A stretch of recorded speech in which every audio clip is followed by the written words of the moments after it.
We finally made it. We finally made it. Yes, it's Wednesday night. It's Pontificators night. We've been waiting for Comic Book Bob. Sorry to say, no show. No show, Bob. What the heck?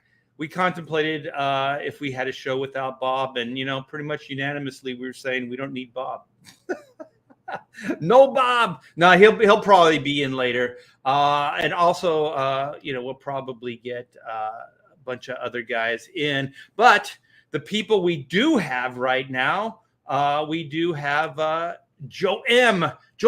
Tag, Reaper Destroyer Madness. Hail. Yes, Hail, yes. Your book is not in demand right now, but it is in demand, if you know what I mean. Yeah, right. I like that. We're gonna use that as a marketing pitch. Yeah, you're pushing 36K, man, on that campaign. Yeah. Crazy. Yeah, we got, I think, 6 days left in the first 30. So it's looking pretty good. We're going to be announcing some things in the next week or two of what we're going to be adding to the campaign. If anybody got the Destroyer tier, you know that there are 2 mystery books coming. We're going to talk about the first one that's going to be launched here in the next week or so. So tune into that. Be on the lookout. Yes. Well, it looks great. You're doing so good. So congratulations on that. We also have Clint Holinsky. What is up, my friend? He's got the Slave Girl from Planet X on the Skadoolie. That's your passion right now. See what it is. That's hot chicks with big boobs is always my passion. Art Slave Girl is sitting there, standing on the side of the road, coughing in the dust as Reaper Destroyer blew past her at 100 miles an hour. Bye. But no, Slave Girl's going strong into its final week of its 60-day campaign. 6 days left as of today. I've got stretch goals up, so hopefully we'll have a big closeout here and get all of the backers bonus prints, bonus hologram cards, and even a bonus comic book.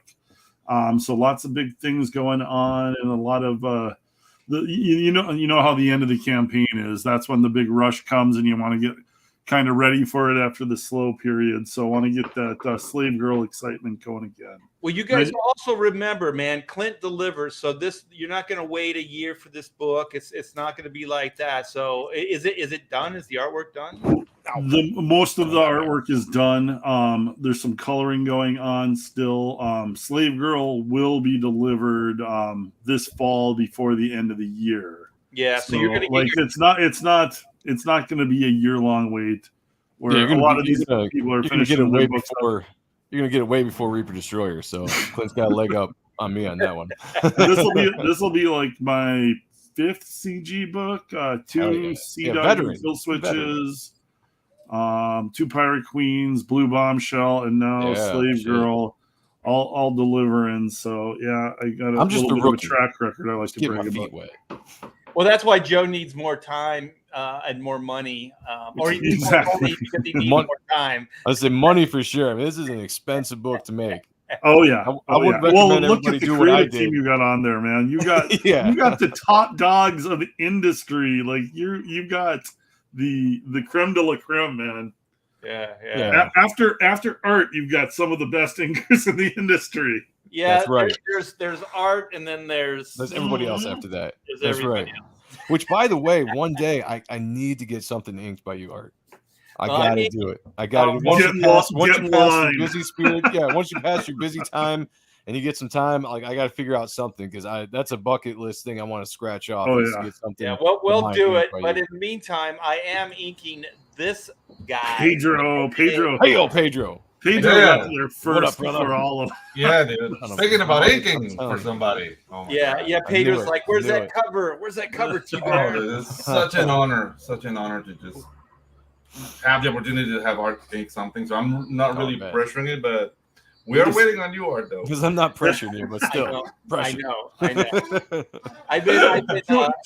Should we talk about the subtleties of when you're running an Indiegogo campaign and you're working with friends of yours and you kind of need them to turn something in for you? I was talking with a colorist buddy of mine that I've known forever. We're the best buddies. We talk every week, and it's like, like, I know you've got jobs, but can you just get me these last couple pages? Just there's an etiquette to it, but it's uncomfortable sometimes. Yeah, this is starting to feel like a roast. No, like a hot seat here. I've had people have to do it to me, and I'm like, you know, it's just one of those things. Get your shit together. I'm not saying that. We're all juggling. You know, I'm not saying that. Yeah, well, some of us are juggling, but Clint is jiggling with his new. Ooh, jiggling around. Jiggle. Well, I've been slimming down. No, I haven't. I wish I could say that. I've been doing nothing but gaining weight. Getting that dad bod is really starting to set in. I don't know if I like it. This professional do it to you, man. Before your time, you will get dad bod. Yeah. Who would have known that 30 years of sitting on your ass just trying to comics? Oh, dude. Kettlebell work, man. Joe, not be great for your abs. Joe, kettlebell work. Lucky. I got like a crazy metabolism, so I'm 60 years into this, and you know, I might be maybe 10, 15 pounds overweight, so I'm not too bad. Yeah. You look great. You look great, Art. I would like to be I want to look I want to look that good. It's all in my gut. It's right in my gut. Yeah. Okay, but so what we're gonna do is this is CG Indemand, and Comic Book Bob is the one that brought this up. He loves to do these shows, so I'm really hoping that he comes in here in a bit. We do miss his presence. And so what we're going to do is each one of us have a couple choices, and we're going to put a spotlight. We're going to focus on some of these books that may have been in demand for a while and really deserve to get some attention. Also, one of my choices is not a book that's in demand right now, and we'll get to that. It's one before we get to the in demands, you gave me the green light to walk all over my.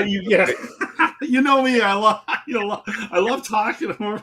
It took all of 5 minutes. It's just itching. Like I'm in my chair and getting twitchy. I can see it in your face, man. You're like, I gotta talk over Art. But like of all the bad idea Indiegogos or Kickstarters out there, and there's been a lot, and like one of the notorious things is like not following through on delivery. You know, a lot of people get bad reputations.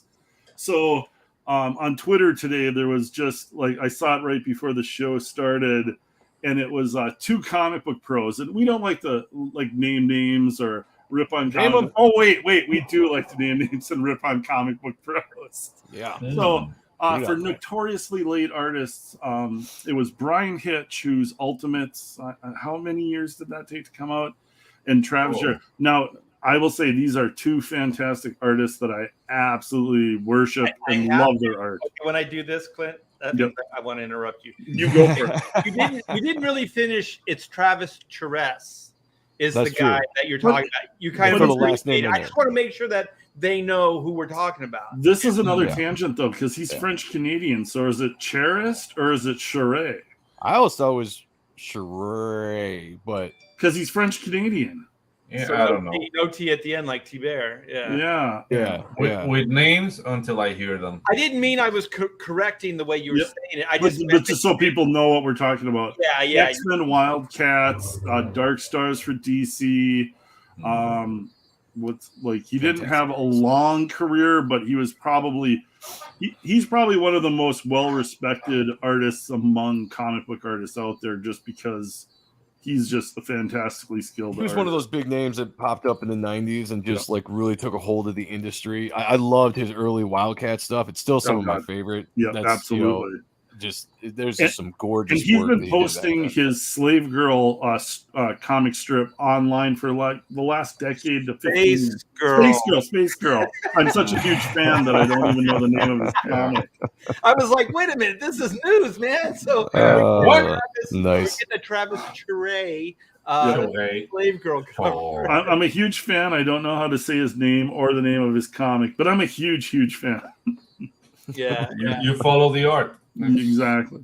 Yeah. So Brian Hitch has been trying to talk him into doing a Kickstarter to publish this work, which I would absolutely love to see.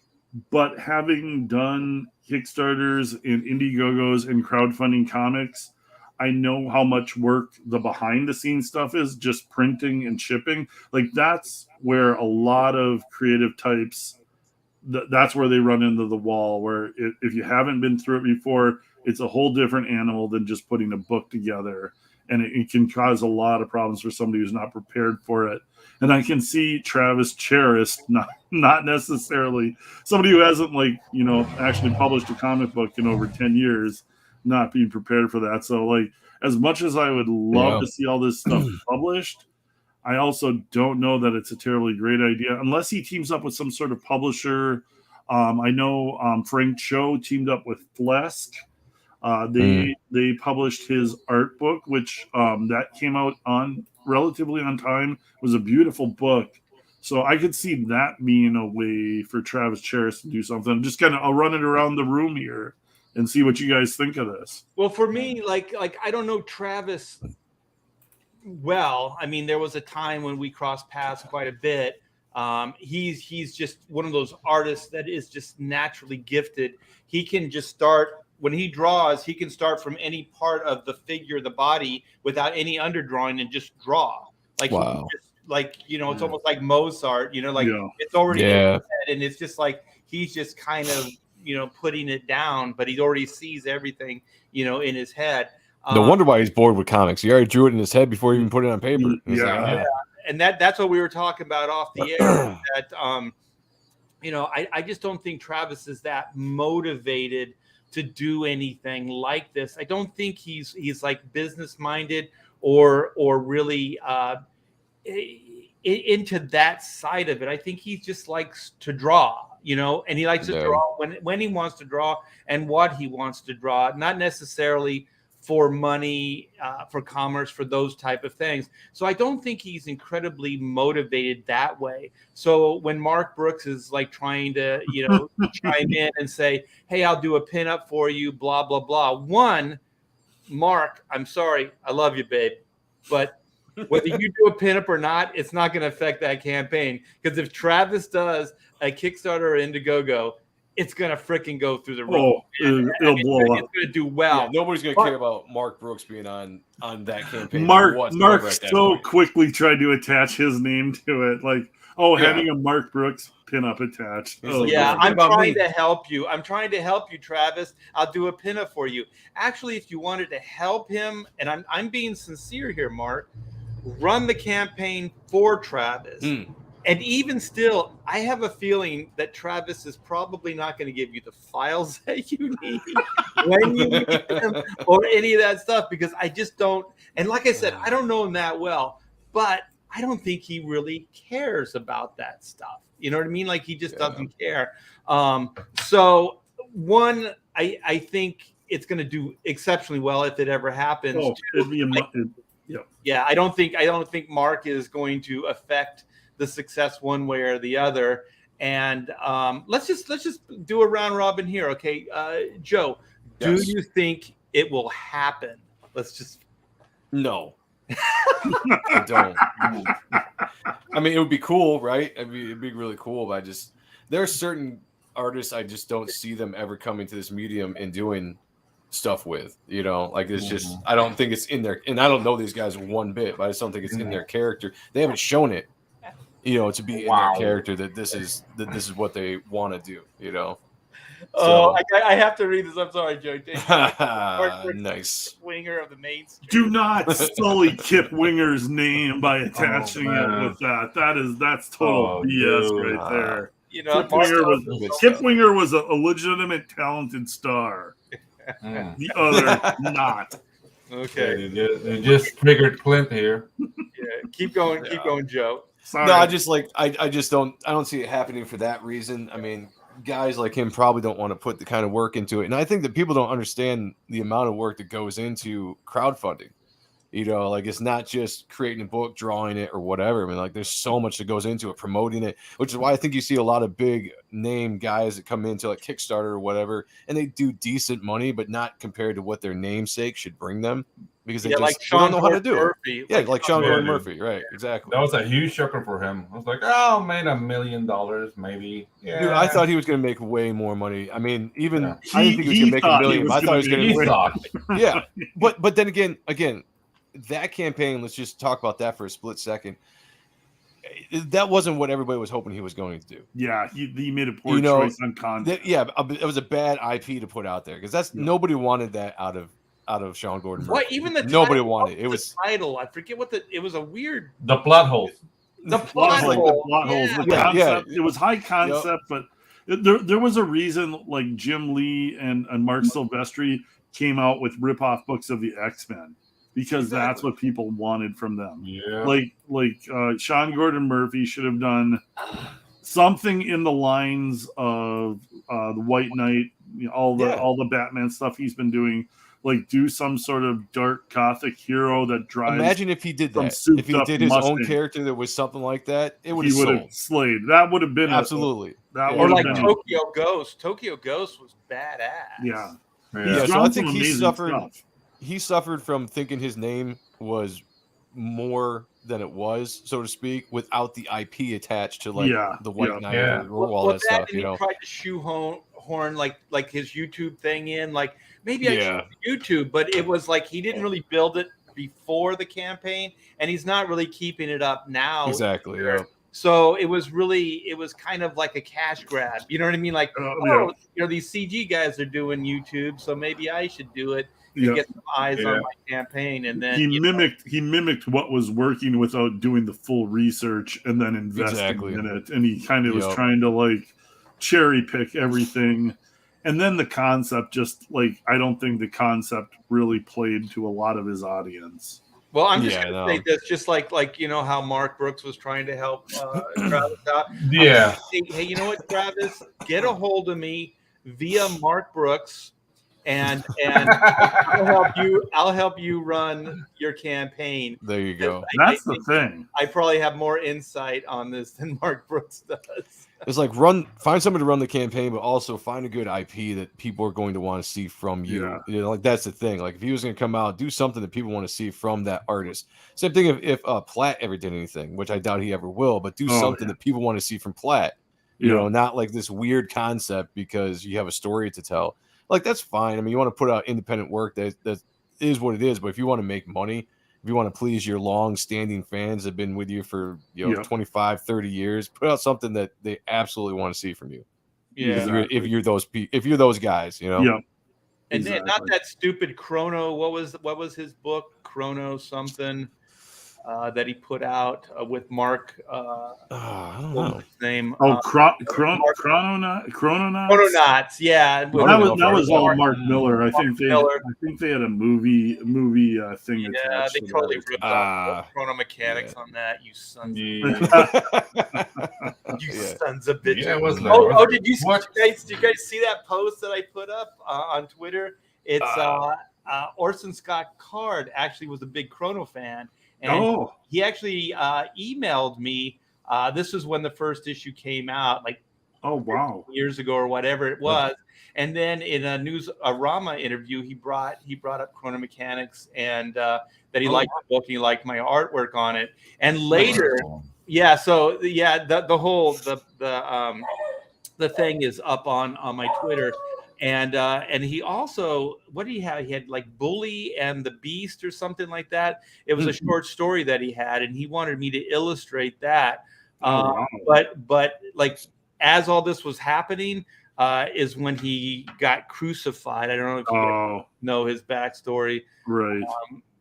What was he? He said something about gay people. I don't remember the actual. I don't remember what his deal was. I know it went against the social whatever PC stuff at the time. I don't remember exactly what he was getting taken down for, but I mean, it was because of his Mormon beliefs or something that he. But I think it kicked back up against around when they did the Ender's Game movie. I think so. Then people went dredging into whatever as they do nowadays. Gotta cancel somebody for something. Exactly. That was early on cancel culture too, man. That was a while ago. But he's a good guy. I just thought I would throw that out there in passing. But Pedro, what do you think? Do you think Travis Cherez. You know, do you think he's actually going to be able to put out this? I know that this isn't even Travis's idea. I just want to clarify. This is what was it all Mark? Was it all Mark? No, it was Brian Hitch, right? Brian Hitch, yeah, Brian Hitch. The thing is, like, yeah, I know Mr. Charret work, but I don't know him. So having an opinion and if he's gonna pull this off or not, like, I don't know. Like, I might base my opinion on what you guys are saying. So I wish him well, but I don't know. I really don't know. Yeah. If he's like an artist for the sake of being an artist, he's dead. Yeah. This is not a place for this.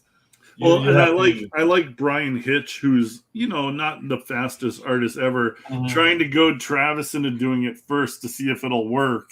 And then maybe then you can tell me what went wrong and I'll give it. But Clint, it's like, hey Brian, how about you go do your own Kickstarter? But Clint, from the side of the fan, I mean, I have more time being a fan, more than being a creator. Yep. It's not who's the fastest. It's who has the charisma to keep themselves on the sidekicks of people. And hey guys, getting like constant updates. So speed is welcome, but it's more like, okay, guys, the book is coming. Like, have a personality and be present. Hey Pedro, when you said charisma, all I could think is this guy. Yes, Mr. Charisma. Mr. Charisma. Right. There you go. There you go. Like, that guy. Yeah. I want to say this too, Pedro. I know we're a little bit all over the place, but somehow we're kind of keeping it focused. Last week was last Friday, Pontificators. Well, we called it Hacks Chat, but it was really kind of a Pontificators episode where we had George, is it Scribner? A Disney animator, director of Oliver and Company, and Pedro got us because all hooked up with this guy, and he came on and actually was just gracious, gave us 2 hours of interview time. And I'll tell you, Pedro, it was one of my favorite times on a live stream. It really was. So tell George that I thank him, and that the people that were watching thank him as well. And if you guys haven't seen this, go back in my history a little bit and watch it. It's well worth it. And all of us Pontificators, we were firing on all cylinders, and somehow we seemed very professional. Yeah. Oh no, can I be completely sincere? Because it was a shock. Because normally I'm the cheerleader because nobody knows me. Like, who am I?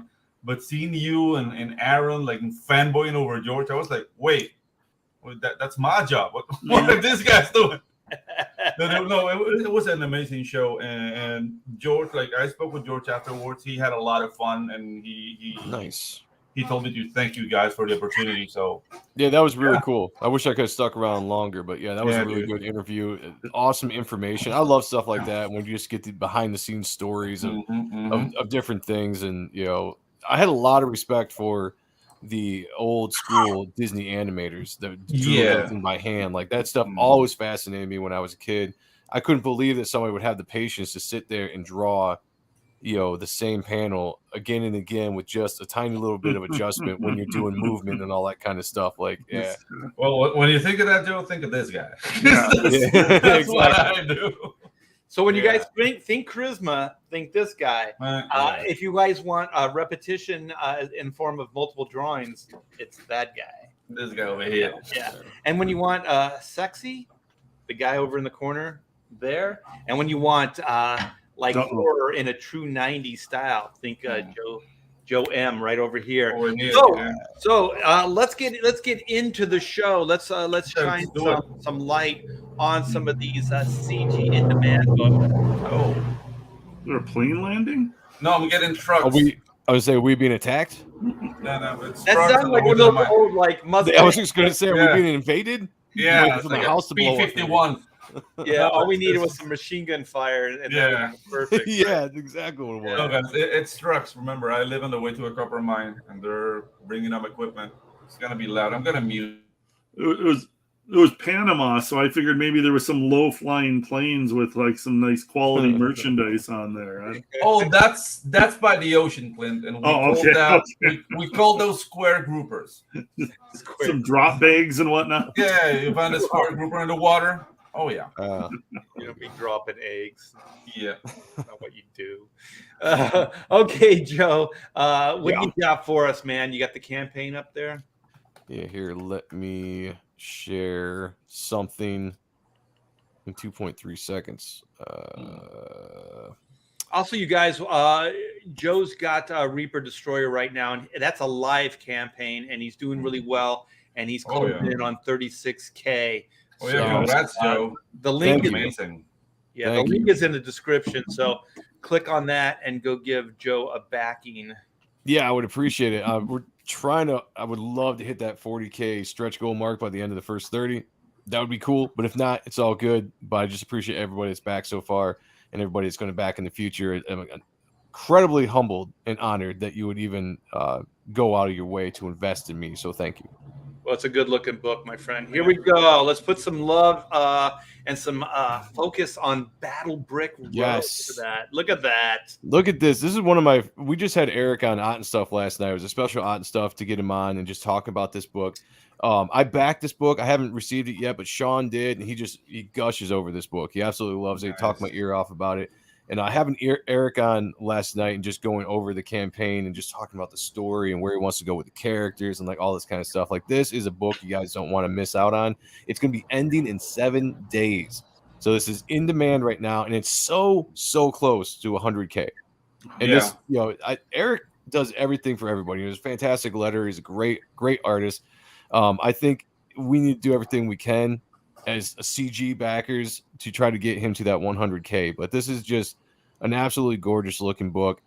Again, there's Eric's cover. He's a fantastic artist. Besides being, everyone knows him as a letterer, right? Because he just letters everything. But like actually getting to see his work, and he showed off last night a couple of his panel or page layouts for the new book that he's working on, and they're dynamic. They're just everything I love in storytelling and in artists.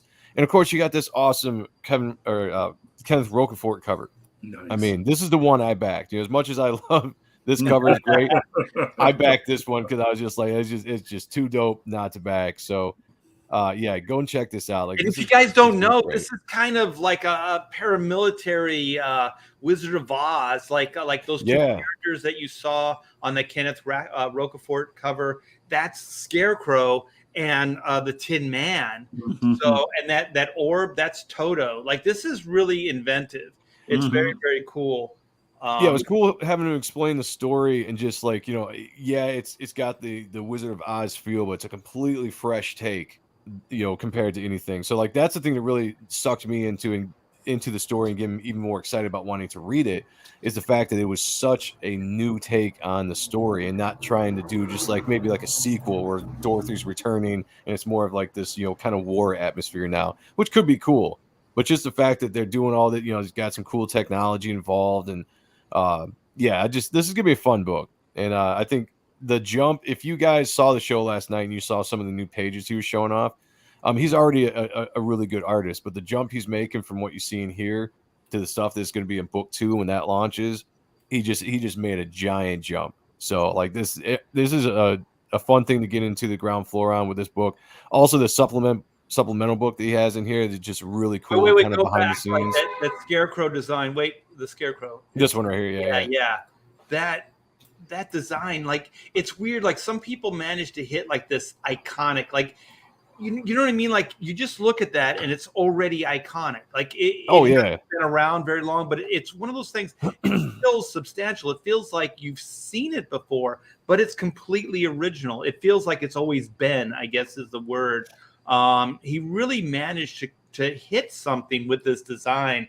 Yeah. And that's also really, because we're not just, you're a good artist or whatever. I mean, these are concepts that we're coming up with. These are stories we're coming up with. These are characters. I mean, we're breathing life into these characters, into these universes that we're creating. And this really has that feel to it. My favorite is Scarecrow, but my second mine too. is definitely the the Tin Man is pretty cool as well. We were joking last night about just how cool characters with hoods and capes are, you know, because it's just like no matter what, they just have a cool aesthetic. You just, you know, I love it. You know, obviously with my character, and I love Scarecrow's design because of that. Like the first time I saw him, I was just like, that's badass. Yeah, like, that makes me want to back the book. Just you know for the why character it's design. badass? Because the shadows naturally appear, right? Because you can have the hood, and then you can always cast the face in shadow. You know, because the hood, no matter what time of day or what kind of lighting there is, you can always make them very, like haunting, scary, you know, foreboding, that type of thing. Yeah. So this is a high recommend, guys. If you haven't already, please go and back this. Again, it's so close to getting to that 100K mark. I think we should try to get him there. 7 days to do it. I think we can do it.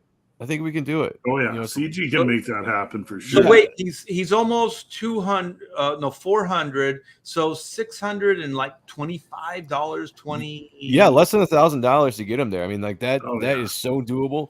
And I think Bancroft was saying he might have him on this weekend too to try to push him over that mark. So I think we're going to see this get to the 100K mark, which would be a very awesome accomplishment for him. And I told him this last night on the show too. It would be cool for all of us because he would be like one of those first guys that's not like the big name tiers that you expect to hit the 100K. You know, so for him to do that would be that would be a hell of an accomplishment. And I feel like that's something we could all take pride in. Oh, totally. There. So for sure. Play the video, and if you can, like enlarge it so we can see the thing. Yeah. Let me find my page again. I got so many pages. Okay. And Eric's a great guy, man. He's great behind the scenes, always so supportive. Just a good guy. Great hair too. Yeah, and he's growing it back. He's growing it back, by the way. I'm surprised he shaved it, man. Yeah, I can't remember why he did that. Was that like a stretch goal or something he did? Yeah. Yeah. All right. Here's the trailer. I don't know how loud it is. It's very loud in my ears, so you have to let me know if it's loud to you guys.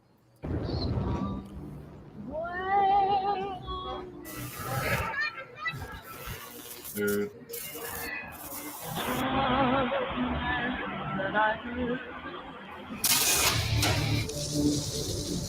Welcome to Oz. Tell me, how again did you find your way here? So good.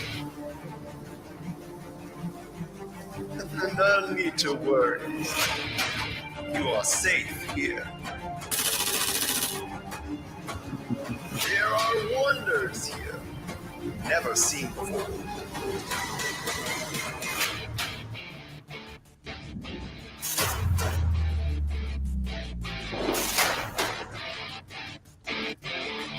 You thought you could escape me?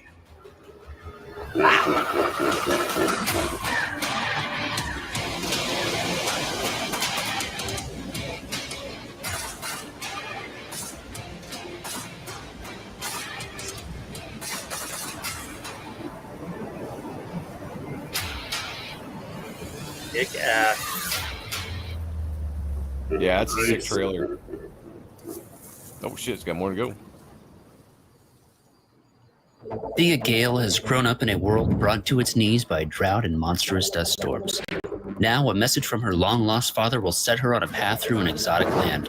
Along with her trusty sidekick Toto, she must befriend a ragtag group of outcasts to endure the many challenges along the way. Battlebrick Road Operation Zephyr is a 52-page graphic novel in the first volume in a 4-part series. From artificial intelligence to genetic manipulation, Battlebrick Road brings an original and multi-layered story to the familiar backdrop of Oz. Back it today and help bring to life this apocalyptically fresh take on the classic American fairy tale. Only on Indiegogo. Yes. Yeah. Yeah, that's like Rocafort's first art for CG, right? Yeah, it was the first cover. Well, yeah, it might have been the very first thing he ever did.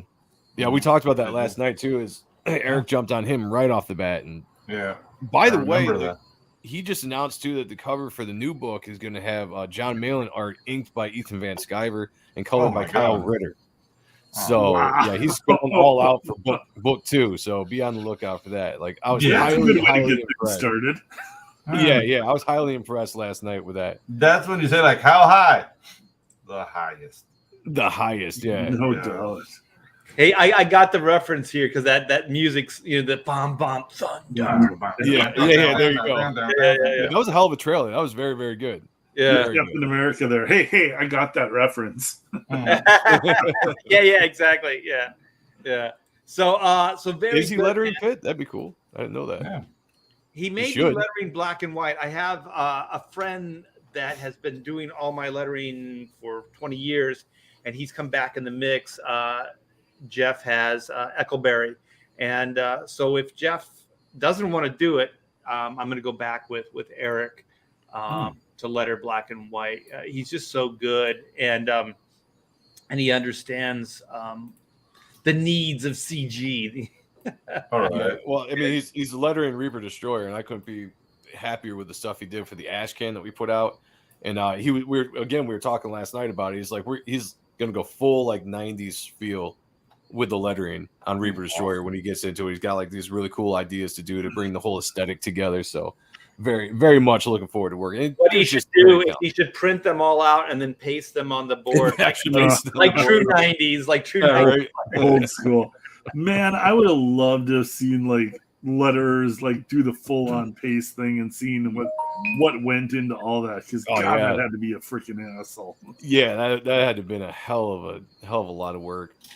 Yeah, but when you think about before that, they were actually doing it all hand lettered on the board. So I'm sure they were looking at it as like something that was easier or better. Printing out, pasting, cut and paste. Cut and paste. Because they would cut it out, and then they would, with the oval template, they would draw on the board. They would draw the word balloon, and then they would just paste in the lettering itself. Yeah, so you get kind of like a hybrid of the two. I guess. So, Pedro, what do you have? Okay, so I went a little bit Latino, I guess. Oh, without really wanted to, but how dare you? How dare I? Exactly. So I got first Rich Ayala's Roach Balls. Still in demand. There it is. Roach Balls. Roach Balls. So this book looks crazy. This has been one of the most efficient, cheap marketing campaigns ever, because all Rich did before launching everything was say like Roach Balls in all caps. Yeah, he did too. On every chat. And he entered everybody's site, guys, and dude, he did really well for his first campaign. He's like a first guy in CG. So he hit everybody right in the Roach Balls. So if you like that MTV style animation, liquid television kind of thing, this is your book. Yeah, Roach Balls. Yeah, that's wild. Is he the writer artist on this? I don't really know too much about him. Created, written, drawn, inked, and colored by Rich Ayala. So it's his joint. Yeah, he went Spike Lee. Yeah, it's his joint. Yep, exactly. This looks kind of like underground, like the Freak Brothers and like Crumb and R. Crumb and all that kind of stuff. Right. Yeah, exactly. Yep. Yeah. It totally captures that feel, and it's just brilliantly done. I mean, the storytelling I think is great on it with the preview pages that we've seen so far. It just gets you in this really like kind of dirty, nasty, dirty, fun world. Like, welcome to pages. It feels like you're gonna something's gonna be left on your hand while you're as you're turning the pages. There's this goop. That is insane art. So well done. Yeah, dude. I mean, you can like see pedigree here, just like it's like a capsule in time from that era. Yeah, like the Head, Ian Flux, all those like the Max. Oh, absolutely. This would have fit in perfectly with that liquid television, whatever the MTV late night cartoons were back in the 90s. This would have been like a giant hit at like 11 o'clock at night or 12 o'clock, 1 o'clock, whatever it was when they aired. Yeah, dude. Yeah, this is crying out for animation. Oh yeah, absolutely. It's just nasty. The art is just like it. Like you get a feel, you get a vibe off of every one of those pages. Yeah. You feel like you're face down in the gutter. Yeah. I just like that page, that panel, like the two squishy things like getting it on. they just get squished by the truck. But just to have that scene planned out, just to have that scene planned out in your head, it's just like that's perfect. Like that kind of stuff is just like it's world building, but it's just this isn't too far from San Francisco. Like, no, look at this. This is what San Francisco's becoming. Good point. I mean, San Francisco has a feces app, right? Oh yeah. This is a little cleaner than San Francisco. That's true. Yeah. All right, man. So he's in demand. How long has he been in demand? Does it say? It only says in demand here. I feel like on May 15, 2022. Okay. It ended. Yeah. It's about a month. So let's see the video here. Oh, I don't think I shared the audio. I'm gonna. It automatically shares now, doesn't it? Or at least it does for me. No, it doesn't. Oh, okay. Mine does for some odd reason. Yeah. Can you hear this? Nope. Okay. Let me reshare. Sorry. If you send me the link, I can. Oh, I'm gonna put it in the private chat then. Okay. I don't know if there's a setting that you can do, but I used to have to share the audio. Now when I pull it up, it just automatically shares. Wow. Yeah. Remember, I work on Latin American internet. You have yours is squirrel driven, right? Yeah. Can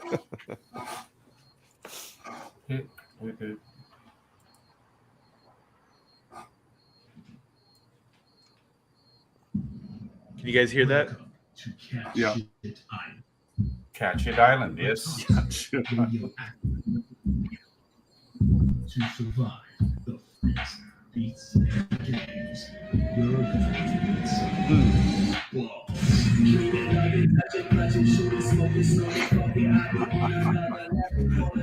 I like the pube lettering. Yeah.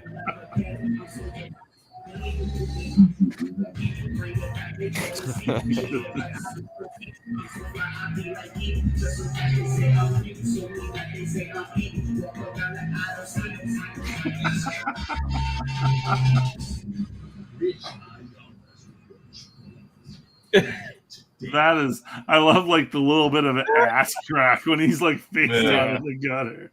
Like there's like so good. Now that's a winning IP. Like I expect him to hopefully go somewhere with that IP, get into other mediums because that's just. Oh yeah, I feel like it could. I definitely feel like it could. It should. The start of something. Yeah. Oh man, now we have a party. We have a party. Hold on, man. This is comic book. Dude, I'm sorry, man. I when we were talking about what time we were going on and everything, I thought we were going on at 8 Central Time, which would be 9 o'clock my time. Oh. Yeah. Okay. I screwed up. No. It's good that you showed up because I think we usually lose Joe around this time, so you'll be like pinch hitting for Joe. That's true. That's true. I said your name 3 times in the mirror, so I figured. Yeah. Well, now I have to kill you. I can probably stick around for another 30 minutes or so before I got to do it. Oh, okay. All right. You can get Party another time. Well, maybe we'll do Clint. Have you gone yet? No. We'll go Clint, and then we'll go back to you, Joe, and then we'll go to Bob. Yeah, so you can get your 2 in before you leave. Sounds good. All right. So what do you got for us, Clint? Where are we? I got Joe Ball's death. He posted some new art on Twitter this week, and I saved it and like pulled it in. I'm going to share it after I show his campaign because this page that he's working on, and I mean, dude is putting like everything into every one of these pages art wise. Like you can just. Like I've got the touchscreen, so I can zoom in on some. I want to zoom in on some of this. Yeah. Just like I mean, the ink work that he's doing. He's doing his own sound effects. I mean, that's all hand drawn sound effects. I mean, the level of detail on like every one of these pages is just blowing me away. And like I don't know this campaign super well. I've seen some of the artwork, and every time I see what he's doing on it, it's like, wow, it's big stuff. It's epic. Yeah, it's very epic in scale with what he's doing. Yeah, And, you know how there's that term, let the page breathe or let the panel breathe. Yeah. Joe doesn't No. go along with that. Yeah. He's like, how He about I doesn't just adhere to cram that thought everything process. I Yeah. possibly can? Like Yeah. that one panel, like right there with the rain and the characters and the. But it works, it Yeah, works. It does it in a like, way that it works well. I don't Oh, even know how he's pulling off the detail in this. There's so much stuff going on, but he is pulling it off. Yeah. Like it's like Joe doesn't believe in air or lungs. no. But, Yeah. I mean, look at these but buildings and these this is robots. amazing, So man. yeah. I wanna pull Breathing up. is for the wimps that draw comics that have the Yeah. open faces. Yeah. Yeah. Joe, You know what this reminds me of? Do you guys remember when Warhammer 40K first came out? Remember those 40K Warhammer 40K comics that they would do? Mm-mm. It was I remember that. it was this kind of thing, man. It was really cool. Yeah. Oh, like the Warhammer stuff? Yeah, like the Warhammer Okay. 40K. Yeah. Yeah, okay. I look at Death. And we were just talking about Roach Oh, Balls. and being here's something that you some could see colors. as- And I mean, his colorist they're is good. smart. He's not losing his line work. And I'm not sure. He might even be coloring it himself, but I think he was saying he started coloring the book, but he's going to bring on a colorist because it's just a very daunting task. At least the last time I talked to him, that was I'm a plan. sure that when might him have doing changed, this much. but Also, yeah, he's got like the black and white. He's got the colored version. He's got like the manga version, the colored version. And I think maybe black and white. So Oh he's got my two different gosh. versions of this. and the thing is, you got to trust your colorist when you put this much detail in it, because a colorist can start like blurring stuff out, and it's like, no, I drew all this stuff for a reason. You know what? This stuff is worthy of heavy metal in the day. Oh, yeah, yeah, yeah, absolutely. yeah. Yeah. That was another thing I was just thinking Absolutely. about was heavy metal. So Well, I what I want was to gonna go ahead. I'm going to try and I was share. just- I was just gonna say what we were talking about Roach Balls being like you could see it becoming like an animation or something. Like I really think that the Death could become not only like an anime but like a video game. Like it could be like a really solid looking video game of this, just the way that he's drawing, because it feels like a video game when I look at it. That's what it reminds me of. Is like Gears of War or something, like just a very detailed kind of yeah, I mean just look at that. I mean look at that shit. Jeez. Let me is it sharing now? Yeah, let me zoom in on this. This is what he posted on Twitter this week. And it wasn't this far done. So like some of these middle panels and around the big robot face weren't finished. So you can he's showing during the week updates of the artwork and stuff. And it's like, God damn. Oops, sorry. Oh, and Damn, dude. yeah. Here, let me just Expect me to be able to see that far away? Come on. I'm blind. Oh my god. Oh, God damn it. My touchscreen is real sensitive. But look at when I zoom in on the amount of detail he put in on Yeah. that's why. There we go. No negative Like- space in these panels. That robot Yeah. face, this whole double page spread, everything. It's like, kudos to you, sir, because this is You know what? Joe is one of those guys too. I've been following, his career for, a year or so, however long he's been in CG. And this is his magnum opus, man. oh yeah. This is a culmination of all that hard work. You can start seeing it really pay off compositionally. And it's not, he's always put a lot of work in, but Mhm. this, the compositions and I think the subject matter, it might be the subject matter too, that it's really fitting his style. Like it kind of is like Belial. Is that the heavy metal artist, the French guy? Yeah. And it really looks European to me. Yeah. This looks like one of the French heavy metal artists. This is fantastic. Yeah. Yeah, It's insane. He's got an interesting feel. Because I can definitely see what you're talking about, art, but also I can see like a manga influence as well within you this mean- work. But you mean it's just Belial art? matches all together. Or do you mean Perfect. Belial? What's that, Pedro? You mean Belial, the artist? The Yeah, is French that how artist? you say his name? Yeah. Yeah. The thing is, like, you mentioned it, and that's like the name of a demon. Yeah. But then, like, oh, no, it's Belial. Okay. Well, Yeah. Us Americans that butcher everything. Nah, Yeah. it's I alright. would call him Belial. Yeah. Yeah. Crazy man. Hola, hola, Pedro. Pedro. Hola, senor. Crazy Senor. mad that this is just book 1 of 10 Joe Ball Yeah. has planned for Oh, this story. man. Like that's You know insane. what? Is this like what, 300-page book? And Yeah, like he's He's gonna gonna every do 10 of page. these. Yeah. Holy shit. And you know what? Joe Ball will pull it off too. Oh, 'cause yeah. that guy delivers, man. He gets shit done. If this guy's putting this much work into a double page spread, and you've seen like all the other pages, like he's not stopping. He's just plowing forward. And this book, like this kind of art level of artwork, takes time. Yeah, but it's not something you start and just forget about. It's like it's something you take to fruition. There's going to be a day when he gets this book out, and I don't know where he's at or anything, but this book will come out. You can just tell the level of dedication he's putting in these pages. This is a book you will hold in your hands and be like, holy shit, this is insane. But that's what this guy's about. You can just tell by the amount. And I don't know Joe at all. Like, I've just seen him on Twitter and throughout CG, but I've been blown away by his artwork, and this book looks gorgeous. It's in demand. I'm, like, everybody should back this. Like, just watching the updates is awesome. So I can't wait to see the book, but it looks amazing. And Joe is CG through and through. So you're backing a good guy. I want to read this. Evil One just dropped in to say hi, Art and friends. Got to take it easy because I'm sick. Hey man, feel better. Thanks for the applause. Thanks for the applause. And Evil One, get better, man. Drink lots of fluid. Yes, sir. Stay hydrated. All right, man. That was wonderful, Clint. Man, I that had nothing to do with me. That's all Joe Ball. Oh no. I'm thanking you for bringing it to our attention. Oh yeah. Yeah. So, and then I said we'd go back to Joe. So, what you have, Joe? So I have. Okay, here we go. We're up. I have Cerebrum Volume 1, which is done by David Dominguez, which we all know as Black Rose, B Rose. Just does a fantastic job with this book. This is very kind of like a manga feel, I guess you could say. It's got a variant cover by me, so please go back that. I would appreciate everybody. Check it out. She got legs. Yeah, I had a blast legs for days. Drawing this for him. It was pretty fun. Use him. It was pretty fun, but all 60 pages of the line art are completed in this book. This book is going to come out. I think it's being colored right now by Ali from 656 Comics. I think is finishing the colors.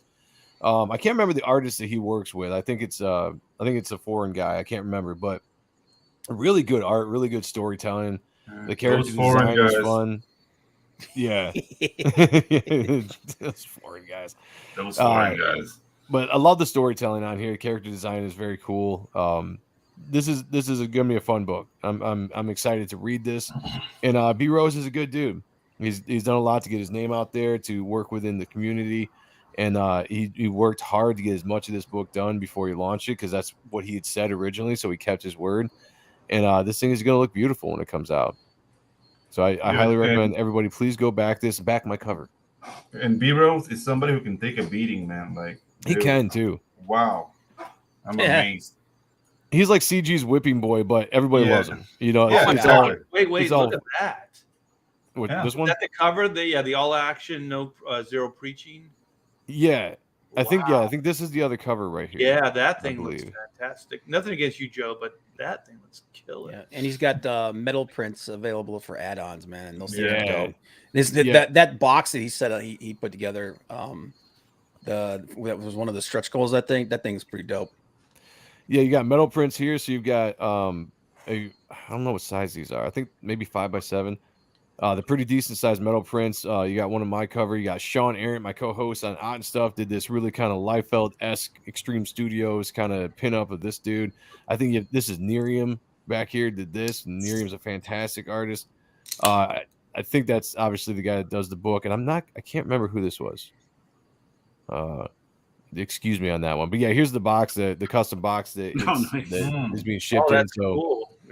he went all out to make this stuff look really, really cool. So Joe, are you gonna get some of those metal prints? I always wanted one of those things. Yeah. That'll be with your artwork on it. Yeah. Yeah, I mean, I should get one of those. I mean, I drew it, so I'm assuming that he's going to send me one. At least where's my swag, man? Yeah, exactly. Like I think I earned that.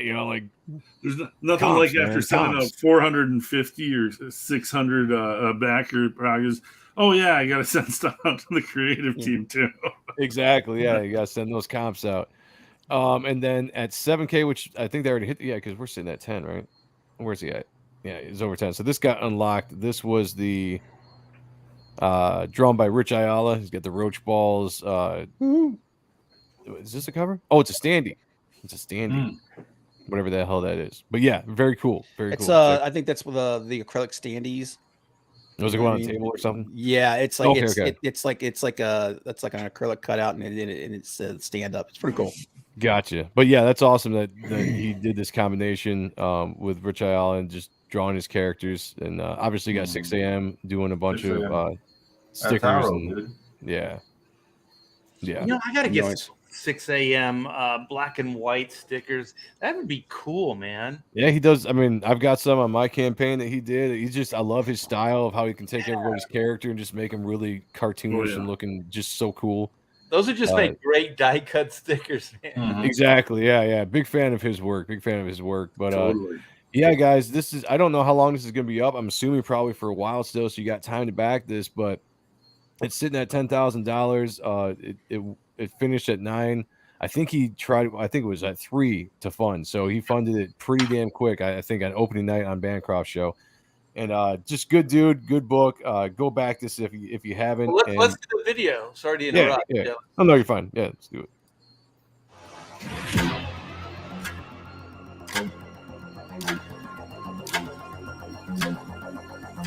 Jace, it is.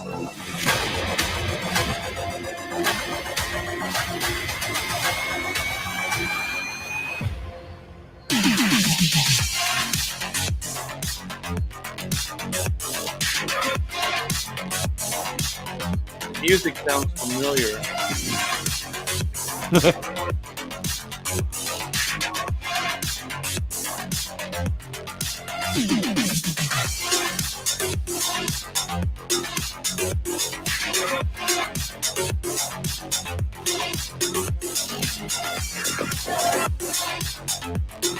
This is fantastic looking. Wow. Yeah. Look at that. Yeah. Back it today. Awesome. Oh shit. Hells yeah.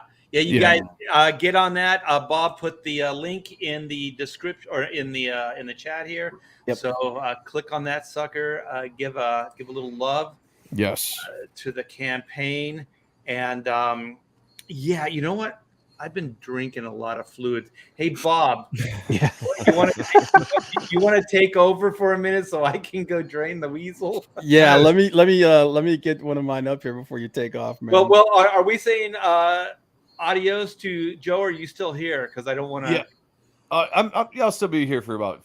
I'm gonna keep tip out hydrated. for about 9:30, so I'll be here for a little bit longer. Yep. Okay, it might take me 15 minutes. No. Wow. Good luck and Godspeed. Everybody look forward to getting old. Oh man. Your mouth. Oh no. Okay. We got another one. So is this you, Bob? Still one from Pedro. Dude, no, man. I said it when we put it in the chat before we came on here. It's all right. It's all right. I said this was one of the ones I was gonna do. First come, first serve. You know. Yes, sir. Exactly. Them's the rules. That was the rules. That's the unwritten rule of the road. That's how this shit works out around here, man. Anyway, Jose Garcia's Lumina Vox. Yes. Guys, this was me and Jimmy Reyes. Check out Jimmy Reyes' channel, guys. He's another cool CG guy. Yep, Jimmy's a good dude. We had the pleasure of hanging out with him when he first showed up, and when he showed us this book, I was like, "Holy crap!" We last week when we were doing our talk with what's his name, because my brain doesn't want to work right now. The Disney guy. Yeah, the Disney guy. George Scribner. Yeah, Mr. Scribner. I tagged him because he's also an animation guy, and you can tell when you look through his work, man. Like it's awesome stuff. Like, yeah, it's just crazy. And he's actually this campaign. It's been up for a while now, but it's going to be ending in 5 days. No, okay. Oh, no shit. It is gone. So if you haven't backed it, time is running out. He said he's gonna let it run all the way through on Sunday, and then on Monday, that's it. It's over. So if you haven't backed this book, if you've been waiting on it, now's the time to do it. But you and I'm with me, I'm always that guy. Like you know, I'm always looking for the most bang for my buck. 160 pages. Oh wow. Yeah. This book is freaking huge. I tell you right now, you guys, very few people are like do inspired work. This is inspired work. Yeah. I don't know where he's pulling from, but this defies anything that I've ever really seen. Like I can't even pull his influences. You know what I mean? Like where is this stuff coming from? Well, right here, I he's see a lot of Richard Williams. Yeah, a lot of like Don Bluth style animation stuff like that. He even lists like some of the influences right here. You know, with Naruto, Warhammer 40K, you know, Bloodborne, Gantz, Made in the Abyss, stuff like that. Made in the Abyss. Yeah, Made in the Abyss is a very weird anime. Like, yeah, but basically, it's kind of got a little bit of that Eldritch God kind of thing going. Basically, this little young girl gets an Eldritch God basically takes over her body. It like invades her, and she's basically trying to fight this thing off at the same time, trying to save her family and whatnot. But you can just see the level of the work in this thing. Yeah, it's like this is a page of it right here, and it's just Can crazy. you make that bigger? Can you make any? Yeah, because that thing is fantastic. Yeah. So like this is one of the pages. Like you see like just the hair work here, and then of course you got the tentacles and everything down here. But I'm trying to find that one page where there's this gnarled hand coming up, you know. But this is the kind of stuff we're talking about here, like this explosion here, whatever, this planet exploding or whatever going on right here. Yep. And right here, like this is like they're walking across this bridge with these ancient monster hands. It's like I get like some dark cauldron kind of stuff out of this too. Yeah. Not to call back to Mr. Scriven, but the Black Cauldron. Yeah. And then here's I think this is like a bad guy or something. Yeah, cool. But, I mean, he's got a background in animation, right? Yeah, so, I mean, you see the storytelling, you know, very storyboard-esque for this, the way he kind of tells this. So good. I mean, yeah. And then you've got this invading army here. I think somebody in the chat said he's DreamWorks or was DreamWorks. He was DreamWorks, yeah. But it's just the level of quality. And you can see it's got kind of like that animation style with their faces and whatnot, and especially the eyes. Check out the thief in the cover. You'll see the like the seed of the character design for the face, especially. He has a really great foundation, man. Really rich imagination too, man. Yeah, for sure. Right here, this is another thing. I'm trying to find that page with that hand because that was there it is. There it is. Yeah. That's like I get like freaking Secret of Nim, Nicodemus, that hand curling up, you know. Yeah. That kind of thing, and it's like when he first started showed this to us, like it was well over a year ago. We were just blown away. Subtlety in the colors and on that background. That was and so much in there. Yeah, and it's deliberate, man. It's like he wanted to have almost like a dream state, like a dreamlike state to this thing. Like all those hands woven in there, and just those light greens and different shades, and that's like way in the background, and then you got everything popping in the. And it's just color, and it's like knowing what you're doing, and it's like, and that hand, insane. Yeah. And you guys, this is Comicsgate, man. This is the level of work. Like, if you guys aren't inspired by this show, by the way, tweet it out, get some more eyes in here. Yeah, give 100%. Give it a thumbs up, sub if you haven't. But these are the level of books, man, that CG is putting out, you guys. Yeah, this is inspired stuff. And this is what Comicsgate allows to happen: is like you back these books happen. These artists need backers to get these books out there, And being able to back these things, it allows these artists to do more stuff, to do this creative stuff, because everybody's got to pay their bills. Yeah. And these artists just want to create this amazing stuff, but they also got to pay their bills. And I mean, the crowdfunding is how it happens. It's amazing. That, and if you want to see more of this, you guys, you need to back these books now, because if you want to see more work like this, it takes money. Money. As awful as it is to say, it takes money. But and then like this right here, this is like some friggin' like some crazy dream state stuff right here, man. And there's so much going on in here, and this is a kind of page you could do, and it would just like, if you didn't do it, you didn't know what you were doing, it would just be a bunch of busy crap. Oh yeah, it just. But this is just like there's a layer here, there's a layer here, and then there's a layer behind there. It's just like I said, when he first showed us this stuff, I was just blown away, and I'm like, we got to help this guy get this book as back as possible. So where is he at? Does he have any new goals right now? Because you said he's 5 days out from closing it down. Is that right? Yeah, he is 5 days out. He's at 25. He's at 25K, 25,633. 486. I'd like to see him get to at least 500 backers. I was gonna say he needs 14 more backers. He needs to get over 500 backers. But here's the thing: he should have more than that, but we got to get the word out more. Well, where I'm going with this is like, are there any other stretch goals? Is there any way that we can try to, put a spotlight on that to get it to the next platform? Let me see real quick here. But, it's hard to have stretch goals when you're putting out a 160-page book. Like that's like right there. Like you're getting a lot of bang for your buck out of this. Yeah. He just like, he kept showing one thing after the other. And he's got a bunch of like, I'm going to show that. Yeah. Here's the tiers. Look at all the stuff he's got. Yeah. But, and then like they said, like bang for your buck, $50, you get, the Illumina Box book, the PDF of it. And then you get the other books that he's done, which are all like 120 page plus as books. Oh shit! For 50 freaking bucks, man. Yeah, for $50, like God, that's a steal. Yeah. So it's a crazy amount of content. I'm trying to see add-ons. His add-ons. Sketch goals. Here we go. He's unlocked all of these. I think he unlocked all the ones that he already had. So those are all like upgrades for the book, is that right? Yeah. Okay. It's got the UV spot cover at 10K. Vinyl sticker was at 12. Oh, okay. So you get a sticker. Okay, that's cool. Help me hire a flat. Yeah, he hired a flatter to get the book out faster. Oh God, and he's actually save your life. He actually did updates to let everyone know how far along he was, and I'll show that to you guys. Man, this book is really close to being done.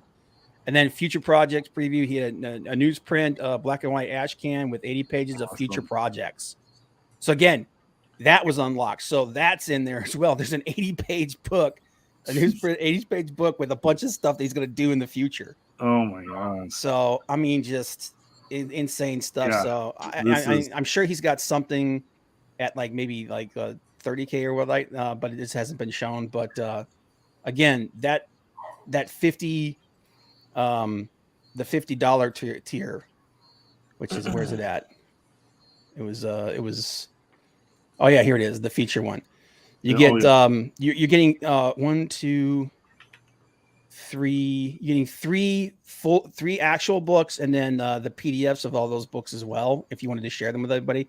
And those books are all like 120 pages plus. So you're talking like 500 pages of stuff. Not enough. It's insane. It's insane. But he does have a video. I wanted to play that real quick. So I thought we already saw it. No. Actually, you know what? I'm going to have to reshare it because I did not share with audio. Come on, boomers. Yeah, dude. I'm going on all around day here? today. I'm sorry. I did the same thing. There you go. Illumina Voice. Where did it go? There it is. Ah! Good. All right. Now I'm gonna zoom in on this too. So. Nope. Stop that. There we go.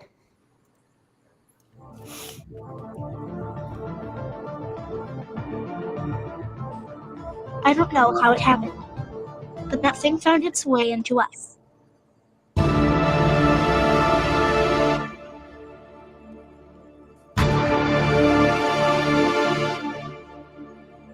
gosh, he animated parts too. I know, it's so freaking cool. I need to learn how to do that. I'm not sure how, but I'm gonna take it back.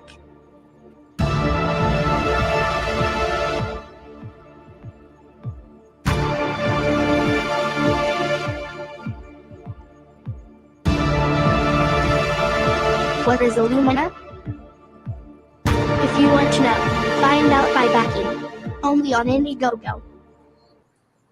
Wow. Freaking great. It's freaking great there. It's freaking great. I mean, Oh, come on, Irish man. accents. Irish accents are always enjoyable. Head down now. It's not Scottish, it's crap. It's crap. Head. This is this is one of those The books that Rothschilds. but like he did like this to like show you what the You're not up anymore, Bob. Oh shoot, it's not up anymore. You had your moment. Oh damn it! But yeah, guys, over. back that book, man. Like I said, it's gonna be all over the Sunday, and then as soon as it flips over to Monday, it's gone. Yeah, so you guys Bay City Rollers. Bay City Rollers. Saturday night. But Lumina Yeah, Box, guys, great guy. Yeah, This good. is getting off the okay. Bay City Rollers. I saw like this documentary on it. We can laugh that they were a joke. They made so much freaking money. They sold albums, like millions and millions of albums. Crazy. I'd like to be that kind of a joke. Yeah, that's the kind of joke I like. Yes. I would definitely do that joke. Night. Yeah, you can't really mock them too much when you think of the paycheck, you know. And the thing is like things come and go and they're fads or whatever, but it's like for a short little period, it's fun as hell, you know. It's fun to make fun of them. Yeah. All right. Well, we had this Ezra Miller. Well, you know what? Let's do this Ezra Miller, and then I'll come back with mine. I love trashing him, so yeah, let's definitely. Oh, this is a whole new level of creepy crap, man. Actually, Warner Brothers that, is I got a shit show on their hands that they don't. This guy just needs to. He needs. Joe's got to jump. I got to dip out of here Right. before we get into this Joker here. So I'll let you guys rip him a new asshole because he deserves it. I mean, he might like it. I don't for know. Destroyer, Joe. I don't know if it's going to catch anybody's attention. You know, I mean, it's it might not. I don't think a lot of it's people are paying slipping under the attention to it radar, now. but I hope you get like something going with it. Let's get that book to 36K tonight. Yeah, that'd be awesome. There we go. Best of luck. Last week, 40K hit it, baby. Yeah, that'd be awesome. Appreciate it, guys. Always a great show as always. Thank you for having me on. I will see you all next week. Hail the chat, brother. Peace, guys. See you, man. Yep. All right. So Ezra Miller accused of manipulating, endangering a teen over several years. What a shock! An 18-year-old alleged the Flash star Ezra Miller used violence and intimidation to hold sway over their child since they were 12. I just want to say something. I don't have any proof of this. But I think Ezra Miller is one of those guys, like he's a big dude, right? But when you look at him, he looks frail, right? But this guy, I guarantee you, if you stood next to him, he'd be a little bit intimidating just because he's a tall dude, right? Oh, okay, a big guy. And so there's something that's weird, like these feminists, these guys that say they're feminists, and what they are is they're almost like predatorial. You know what I mean? Like 100%. Like they use this like, hey, I'm a good guy. I'm all about, female equality and all this stuff. And then the woman lets down their guard and then they swoop in. You know what I mean? Yeah.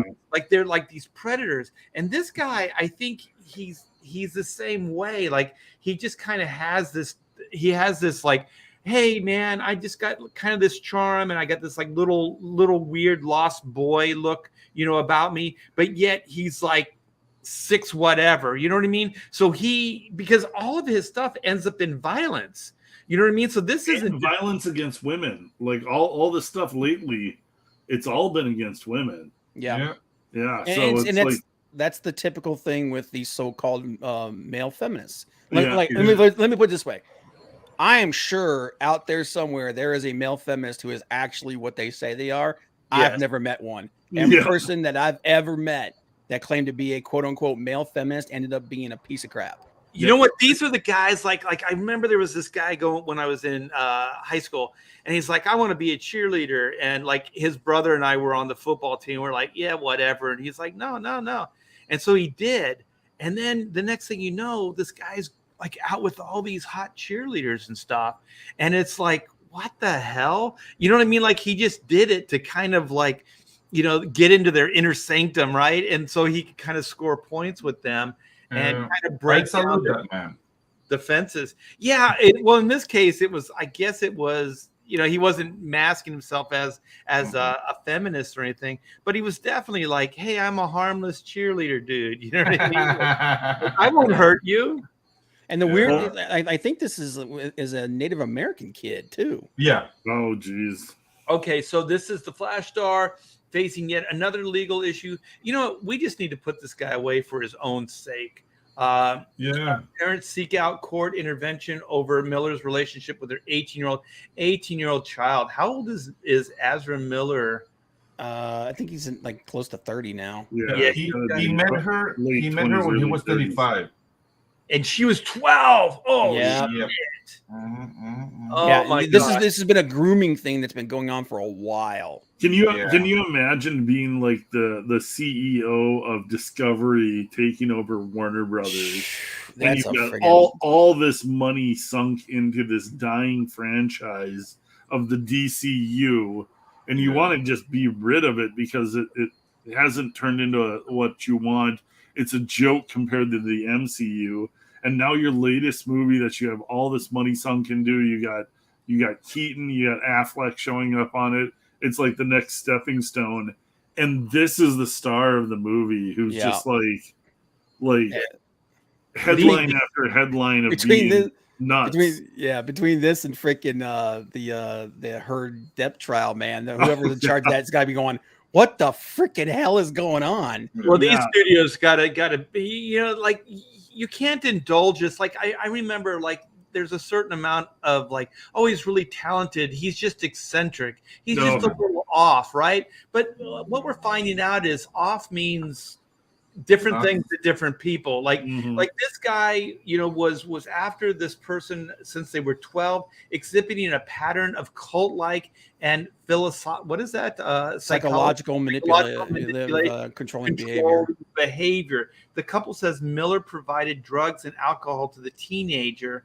Drugs and alcohol. Dude, and what the fuck are these parents doing, letting their 12-year-old hang out with this asshole anyway? That's already weird. So the parents, if they're getting up on their high horse, I don't think they can get too high up on their high horse.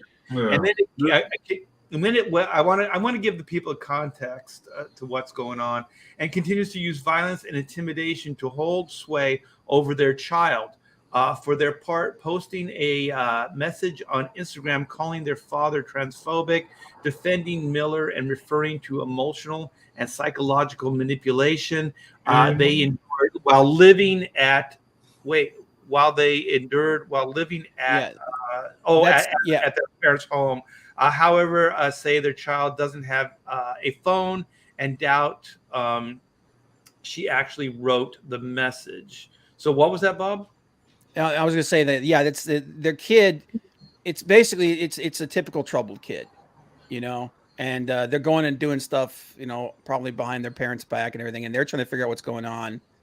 And they're finding out this stuff. And then let's face it, man, as somebody with, someone in Hollywood, he's probably got, the guy's got money. So he could probably pull some of this stuff and keep it hidden. But it sounds to me kind of like this stuff that was happening in schools where you've got a person that's trying to groom this kid and is exhibiting power over them, and it's but how do you even meet people like this? Like this guy is like a 31-year-old man, a 12-year-old kid. Like, how do you even come in contact with? They were both protesting the Dakota Access Pipeline. Yeah. Oh, so that's how they met. Okay. Yeah. She calls him Comrade. Comrade. Yeah. Oh my gosh. This is as you're reading this is what somebody in that position does. They're like, oh, hey, hey, I'd like to, like, you want to come and check out the set of the new Harry Potter movie that I'm doing? And then it's like, this is what he did. That's how he got in there. Put out feelers for younger, vulnerable people that you can manipulate easily. And he also got this poor girl to drop out of college, so her future, this guy. Oh my gosh, what a predator! Yeah, it's basically he was out there. He found somebody that was young and vulnerable, and he inserted himself into their life, and then this is typical predator behavior. Oh, so wait, it says Vermont home in January to find what is that, Dakota without their driver's license, bank cards, or keys, indicating Dakota couldn't leave Miller's residence on their own. Yep. Oh my gosh. So dude, like this is like that. What was that chick that was on Smallville? I can't remember her name now. Oh, the little her name was Chloe something. Yeah. This was a tactic that cult she was brothers. When people would come in there, they would take their ability to leave. They would take their keys, their passports, their driver's license, all that stuff. They would take that from them. Yeah. Oh, wait, it says he brought her to Hawaii together where Miller was arrested. So this is all kind of connected. That's really good. Yeah. Oh my gosh. Yeah. Judge signed Dakota's parents a request for a proactive order barring Miller from coming within 100 yards of their home. Well, good. I'm glad. So hopefully, she's 18. She's still a minor. Yeah, 6 years later. 6 years later, way to keep him away from her. Yeah, like that's another thing. Like, okay, so right now he's got a little chink in his armor, right? Ezra Miller, for all these things he's done lately, and so now the parents are coming out. Like, that's the thing I don't understand. Yeah. It's like how many years has he been grooming your kid, and finally you're doing something about it? In situations like this, it's usually bad on every angle you come at this from. Yeah, I'm sure there's going to be some level of neglect or something. Yeah. But the thing is they said that she was in college, so this whole thing with her taking off, and you can go to college when you're 17. Yeah. So this could have been happening. This may have been getting worse and worse over the last couple of years is when they first noticed it. Let me go back for a minute. Stand corrected. I think Chloe was the character's name. The character she played. Yeah. Yeah. Oh, that's the Nixon chick, right? Yeah. Nixon. Nixon was the cult. Yeah. And the thing about this is, it's since she was 12, the parents weren't any more concerned, up to that point. That's pre-college. Yeah. When she goes to college, I agree, Bob, then she's a little bit more, difficult to control at that point. Right at that point. But it started when she was 12. Yeah. Well, and again, I think if you look in the past, a lot of this happened, man, because I've studied a lot of this cult stuff, man. I'm really into that kind of thing and serial killers and stuff. I'm weird, but they do this stuff. They insinuate themselves in there, and they actually connect with the parents first.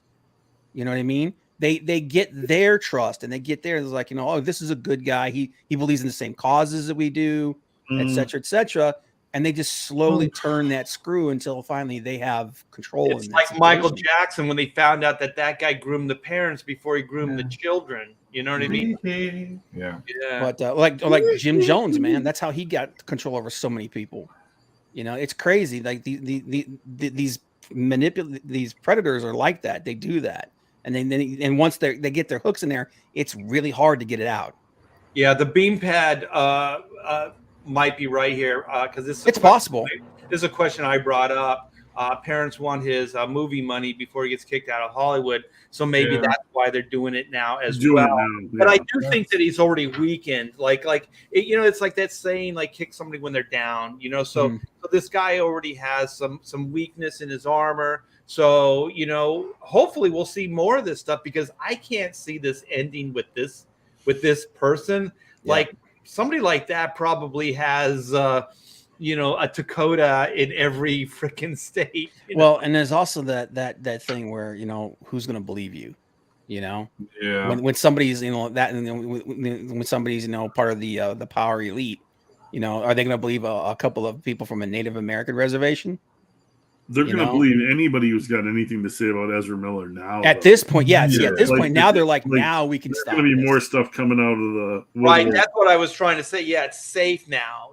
Like you can say these things. Yeah, these are only the stories we've heard about now. Like I would like to know if Vegas has got an over under of like this movie actually coming to the theater with Ezra as the star, because I mean there's been serious talk out there, whether it's logistical or not, of like reshooting all of his scenes with a new actor.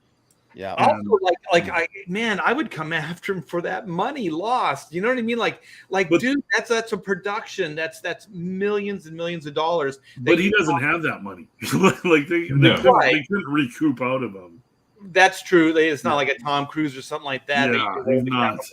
Or even a Johnny Depp. Yeah, he doesn't have that kind of money. But Warner Brothers is just trying to can we just get the movie out and before this all goes to hell. No, I think it's dead on arrival. It's going to be dead on arrival. Yeah. Yeah, it's like Aquaman, with what's her name, Amber Heard. Yep. What they did is they pushed production back, almost a year, I think, on that. So what they're going to do is they're just going to revamp. They're going to edit her completely out now. Right, and they said they were already kind of doing that, but what I think they're going to do is because that Mira character is such a premier character in the Aquaman mythology. So to try to write her out is tough, right? So what I would do is, if I'm going to spend all this money and time, I would cut her out, Amber Heard, and then I'd hire somebody in that's way better than her, and then I would give her a juicy ass part in the film. Exactly. Like that's what Warner Brothers needs to do. I mean, he was in the first two movies, but you could move beyond her with Aquaman, and it's not going to phase anything. Well, they did with the Hulk, God, yeah. Even what's it? Ed Norton, War Machine, and stuff there like was that. Multiple banners. There was multiple Bettys. The Hulk. Now, granted, it didn't do that great, but people are showing up for Aquaman for Momoa. You can Amber Heard and give him a new love interest, and fans will be excited, especially if you give her a fun storyline. They're actually saying everybody wanted the Khaleesi chick. Something like that, or if there's a new young actress that's kind of on the coming up right now, just give her a fun storyline in with Aquaman. Yeah. Don I'm having your baby, man. Don Cheadle did a great Captain Planet. And if you oh my God, dude, that's awesome. An excellent drop in Marty. He's not the best color man in the business for anything, folks. No, all I have to say is, if Hollywood truly wanted to be progressive, this is how you do it. Don Cheadle. Don Cheadle out of nowhere in Aquaman. Amber Heard fired for Don Cheadle. Don Cheadle is and just cast Don Cheadle as Mara and don't say anything. Don Cheadle just has all of Mara's roles. There's one rumor. They're saying that they're gonna have her the way they're gonna write her out is they're gonna have her die in childbirth or something. Which that's a terrible idea. It's a terrible idea. I'll tell you right now, Mira in many ways is more interesting than the Aquaman character. They are sitting on, I wouldn't put it past these film franchises to shoot themselves in the foot. They've done it many times in the past, but I would not do that. I think Mira is a more interesting character than Aquaman. So if you get a good actress in there, I think you could actually make this franchise very, very interesting, and more than just a one-trick pony with Momoa. You could actually establish a relationship. The ruling, the king and queen of Atlantis, all of this royalty stuff that they haven't really embraced, that they just tease so far. Bring it back to these are Arthurian legends. They're just underwater. You know what I mean? He's basically King Arthur. Yes. Okay. So I don't know. I don't think we have time for a second round. But I do have one. I want to throw in there real quick. I hope so before we shut down. And this book isn't it isn't in demand, but it is in demand, if you know what I mean. In demand. Yeah, people are digging this book. This is Clint Helinski. I don't know who this guy is. He came out of nowhere. I would love to be this guy's friend. Maybe have him on a couple live streams. But dirty low down bastard. From what he seems kind of creepy to me, man. Even like he might be a good one. At this point, we're just going to have to enjoy his work from afar. Yeah. So it's like, don't even kid about that shit. Is, I think, what is on his bio. Yeah. Well, this book is really heating up. This is Slave Girl from Planet X. All kidding aside, Clint is a great guy. So follow Slave Girl from Planet X on her erotic, exotic and erotic space adventures. Only. Yes. 2 for the price of 1. Yeah. So we usually have to pay double for that kind of action, Cotton. Yeah, double your pleasure, double your fun. We're at 22K 310. That is crazy cool. 216 backers, 6 days left, you guys. This campaign needs some loving, needs some attention. Let's get some backers on it now. So this is okay. So this is where I need some Clint insight. Sure. So is this the main cover here? Yep, this is main cover, cover A. Our poor sweet girl, slave girl here, being manhandled and jostled about by her alien captors, as it were. But like little healthy nods to Star Trek. I always kind of like to throw some fun homages, if you will, to Star Trek and Star Wars and all the fun sci-fi stuff that we all grew up on. So there's a lot of little Easter eggs in the background through these comics. But this is Slave Girl's adventure, and she kind of gets thrown in against her will, but kind of makes it her way on her own. Here's the variant cover B. This is the harem girl cover. Slave Girl gets thrown into the alien space harem when she gets abducted, as it were. And this cover has been popular for some reason. Yeah. I don't know why. I don't know why, but you know, a bunch of hardworking girls there just trying to make a living in the alien spaceports. And I like the one in blue, and she's just kind of looking right into my soul. Yeah. You kind of feel it a little bit there. I have a theory.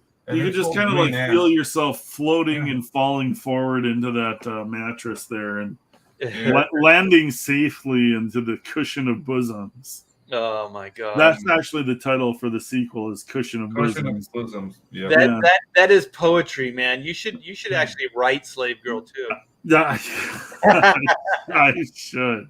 And then of course we've got an adult variant cover, tastefully done. I wanted to keep this book classy. I'm always kind of trying to keep a high level of respectability amongst CG and comics. Ethan turns his nose at my comics a little bit, but I appreciate that he notices them enough to like be offended by them. So thank you, Ethan. And just know, you guys, this will not be censored. So you're gonna get full on the art the way the artist intended. So in CG, you're not gonna get any censorship. No, you're not gonna get any comic code bullshit. You're gonna get it right in your face. Absolutely. And this is the carpet. Does the carpet match the drapes? I guess we'll find out. Or the curtains. Does the curtains match the drapes? I keep saying it wrong. Yeah, the carpet. I like the carpet though. The carpet. Who doesn't? Does the carpet enjoy a good shag carpet? Yeah. Carpet diem. Carpet diem. So there is an art book with this also. Slave Girl. Awesome. The art will not appear in the art book.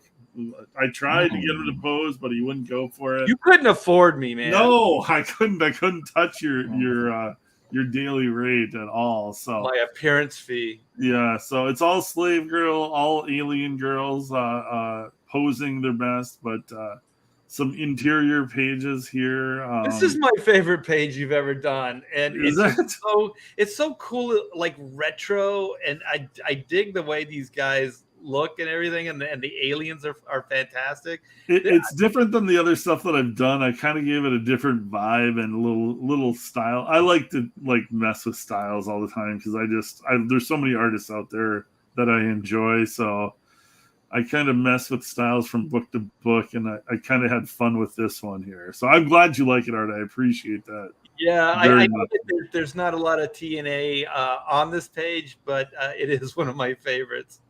And I think it's the old school kind of coloring, the retro kind of the flat colors, yeah. That was it worked. It turned out looking. I was really happy with how it turned out. So. But these are some slave traders passing through the galaxy, and they come upon the slave girl. And this is mid-story, so I'm not giving anything away here. But slave girl was jettisoned in a escape pod, and I know Art appreciates that they have crowbars. The crowbars. Like there's no better way to get to escape pod than just cranking open some crowbars. The high-tech crowbars, yeah. My favorite is it's like what's in this steamy package? Like something hot. It's like something hot's inside here. Let's just crack it open. There it is. Yeah. Something hot. Slave girl. So, and again, interior pages and all artwork won't be censored in the print edition. So. Slave girl will be there in her full splendor, but she had to be comfortable in her escape pod. Like if you're going to be floating through space, do you want like a whole lot of extra clothes on you there when it's vacuum sealed in? So. Exactly. I like that her arm is pretty much going to stay that way the whole duration. Can you imagine like the kink in your shoulder that you would have? Like as an old guy, or like if you wake up and you put your arm in a weird spot, oh god, like you're screwed for the rest of the day. I just did that. That's exactly what I was thinking. Yeah, absolutely. This book looks fantastic, man. This is great. It's just good fun. Not to be taken too seriously. There's slave girls battling giant monsters. There's a girl with an eye patch. I mean, come on, man. It's escapist action adventure. It's like you work all day, you get home, you pick up a comic book. Do you want to listen to people spouting political shit or telling you like what their gender pronouns are? No, this is pure action adventure escapism in a sci-fi world. You're going to be off in a different world with beautiful slave girls around you fighting monsters and running through the sci-fi adventure. So it's what I love about comics. And it's the kind of stuff that I hope other people enjoy about comics. Do you remember Earth Girls Are Easy, that movie? Oh, yeah. Was it Gina Davis? Gina Davis when she was hot? Yeah. Ouch. Yeah. So you guys, the link is in the description. This is fantastic. Let's check out the video here.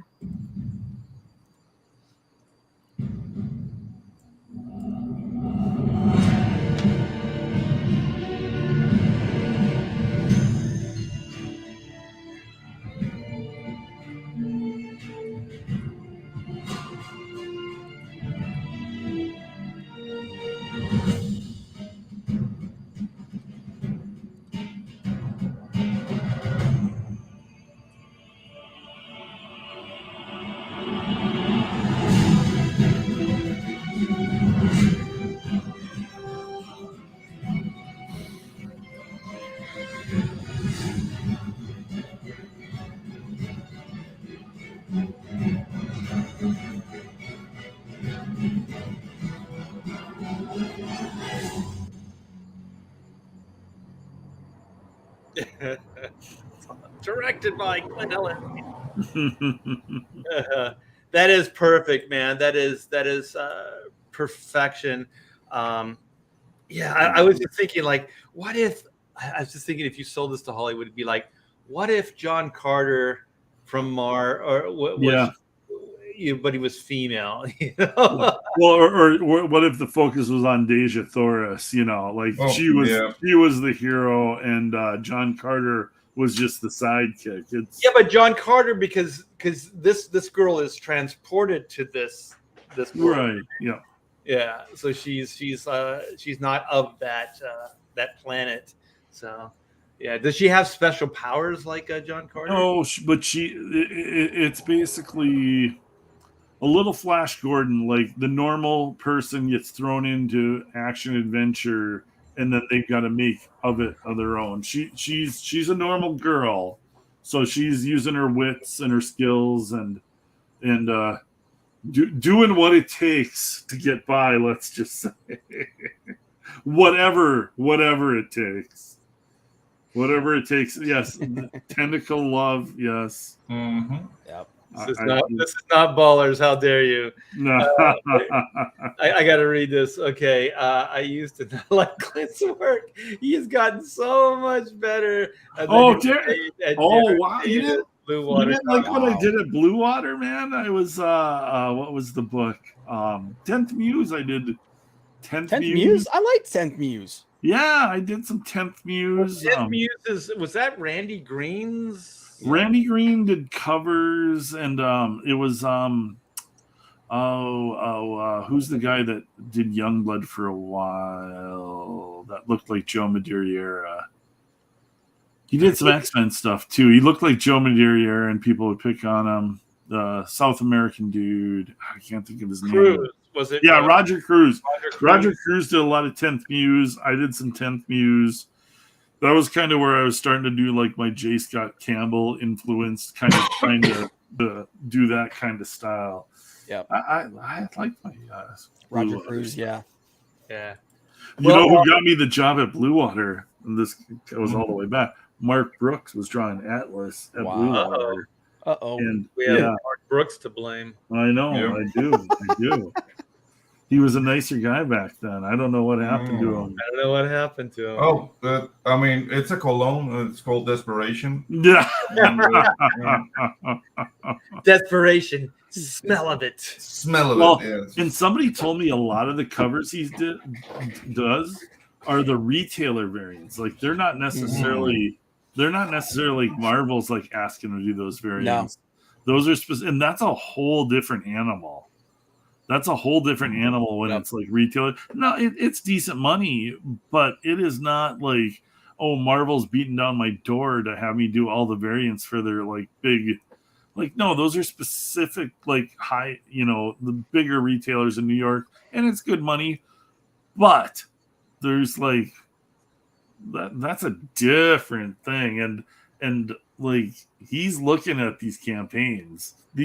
A lot of these pros can't figure out what the hell's going on. Well, and they're worried about what's going on with them. You know what? He could be looking at campaigns like, I don't know, Black and White. Yeah. Oh, absolutely. And drooling over what you're doing here. Take that, Mr. Brooks. So this campaign is very, very near and dear to my heart. Black and White, Volume 2, Man versus Machine. In a world where law and order is often blurred to gray, justice can only be ... Black and White. So this is the follow-up. This will be the epic conclusion. And we are at 107,465. We have 1,290 backers. I want to thank each and every one of you guys. I would not be here. This campaign would not be here if it wasn't for you, your belief in me, this campaign, these characters, CG. You guys are the absolute best. So I could not do this without you. So here is Volume 2, Man versus Machine. They are back, badder than ever. This is the main cover, drawn by myself. I can officially say now we have Stefani Rene on colors. So he's not just doing the high-profile cover stuff. He will be doing the interiors as well. Very cool. I have a few pages from him already in-house here, and they look fantastic. So then we have variant for Volume 2 by Kenneth Rocafort. So black and white fighting some robots here. And then we have the incredible Joe Bennett doing cover. Did breakdowns. I did finishes. And Kyle Ritter did the coloring here. Fantastic work by all.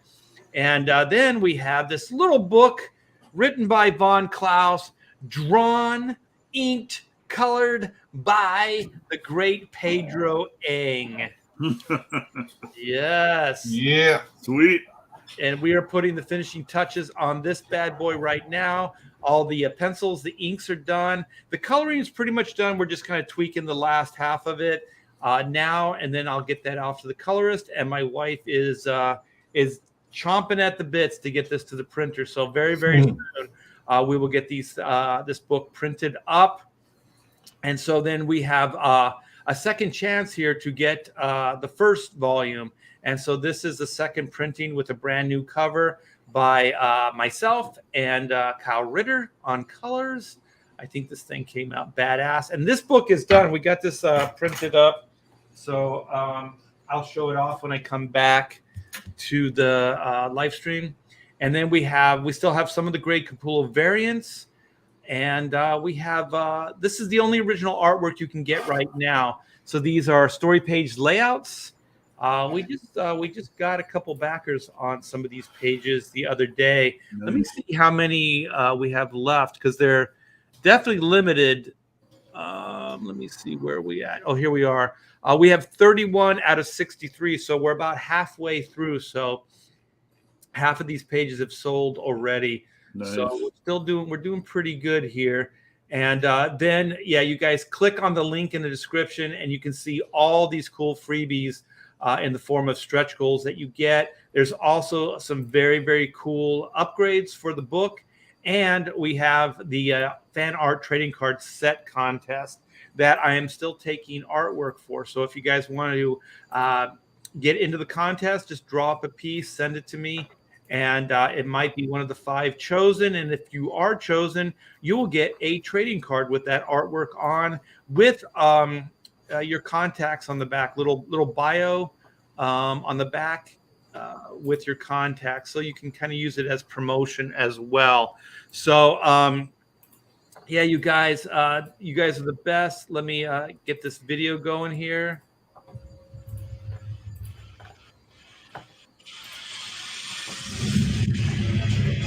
From RT there comes the exciting conclusion to the Black and White Origin Saga.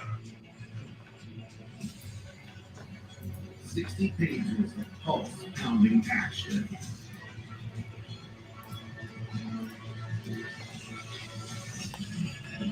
In a world where law and order are often blurred to gray, justice can only be black and white.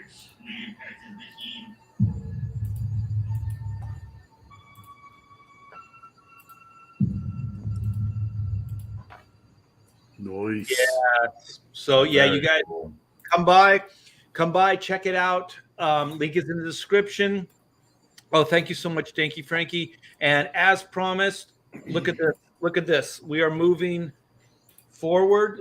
Oh, this wow. It's printed up. So this is volume 1, the second printing with the new cover by myself, Kyle Ritter. Look at the spine and everything. Gorgeous. That is beautiful. Book came out really, really good.